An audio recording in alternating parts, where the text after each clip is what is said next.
साम्राज्य, सामान्यांचा असामान्य आवाज।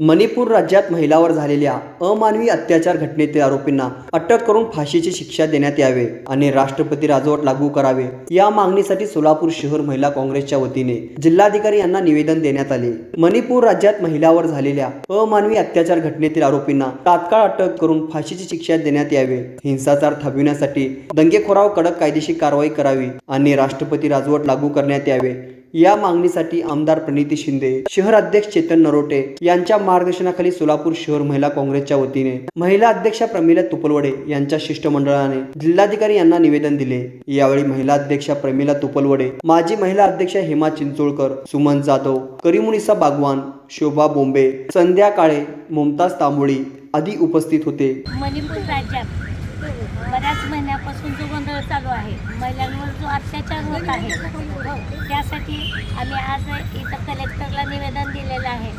मणिपूर राज्यात महिलांवर म्हणजे जे कारगिल युद्धात शहीद झाले होते त्यांच्या पत्नी त्यांच्यावर अत्याचार करून अमानवीय कृत्य असं हे त्यांनी केलेलं आहे, त्यांची धिंड काढलेली आहे आणि त्यांच्यावर अत्याचार केलेला आहे।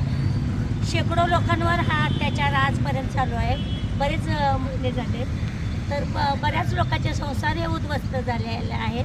तर अशा नराधमांना फाशी झाली पाहिजे आणि कठोरात कठोर शिक्षा झाली पाहिजे आणि केंद्रात जे सरकार आहे तिथं राष्ट्रपती राजवट लागू झाली पाहिजे आणि त्याचा महिला काँग्रेसतर्फे मी निषेध करते।